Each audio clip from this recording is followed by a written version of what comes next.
On Wednesday, February the 13th, 2020, self-acclaimed African giant Burna Boy took to social media to declare himself the best, as better than not just artists of this current era, but since Fela Kuti, placing himself in higher regard than a very long list of respected and successful musicians.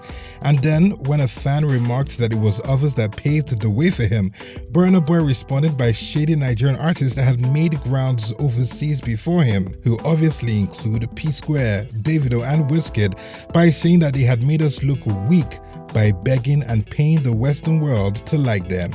As expected, outrage from fans followed, and then a couple of days later, Burna Boy again took to Twitter to properly explain himself, openly declaring that nobody outside Afrobeat legend, the late Fela Anikulapo Kuti, or his family can say that they paved the way for him.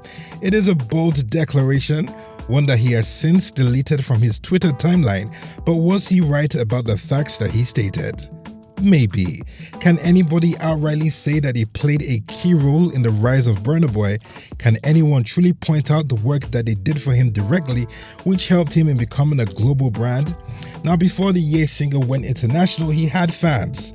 Certainly not as many as he has today, and did equally amazing music, but he was largely seen as just another star, not quite in the league of the top two, Davido and Wizkid.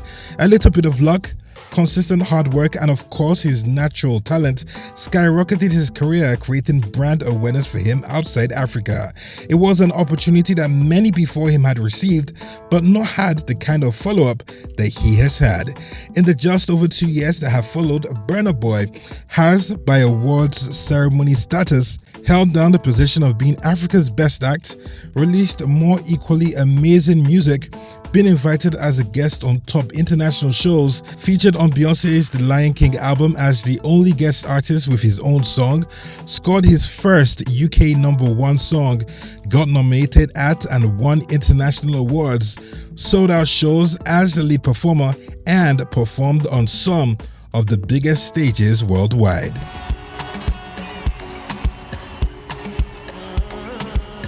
London certainly helped the push, and a little sprinkle of arrogance when the Coachella artwork was released and his name was written in small fonts showed the world exactly who Burna Boy is.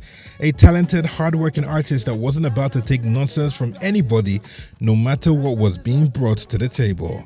Now, back to the tweets. Burna Boy scored himself praise for paving his own way, but didn't claim to help others of the Afrobeat or Afrobeat genre. But even though many still reckon that if there wasn't already a growing interest from the rest of the world in music from sub-Saharan Africa, Burna Boy wouldn't have been able to reach the heights that he has today, which could easily be the truth. Another concern that many music lovers seem to have with the rant is the unwarranted digs at their long-term faves, and they have labeled this as just another showcase of arrogance and pride from the anybody singer. Whether Burna Boy understands this or not, the power and opinion of fans is something that every artist should be aware of, and some, like Mr. Easy, found out a little too late. Hold up! Give it up for Mr. Easy! It's your boy Easy. Once upon a time, Mr. Easy looked like the next big thing. He really looked it.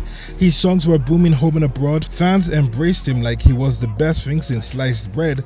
And even when he staged his first Lagos concert on the same day with Davido's Industry Night Special and Ricardo Banks' Africa Shrine-based concert, he won that battle by a landslide. But then, a few rather harmless but hurtful utterances when putting Nigeria and Ghana in comparison lost him a large chunk of his diehard fans, and while he is still a top artist, he has not quite been able to reach the status that he once enjoyed within the shores of Nigeria. His words did hurt his brand, and we fear that the fans' general understanding of Burna Boy's tweets might receive a similar response. It isn't the first time, however, that Burna Boy's words would put him in a bubble. In 2015, he threatened to hospitalize or kill bloggers who write bad things about him, and then in 2019, he was quoted by international music website Billboard.com as having said that Nigerians love him now because the rest of the world does. He, however, always seems to be able to move the attention away from the things he says and to direct focus to his music. and we hope that he can pull that off yet again. 4 years ago on this stage, I was telling you that the new generations of artists coming from Africa gonna take you by storm. And the time has come. This is for Burna Boy. Burna Boy is among those young artists that come from Africa that is changing the way our continent is perceived and the way the African music have been the bedrock of every music.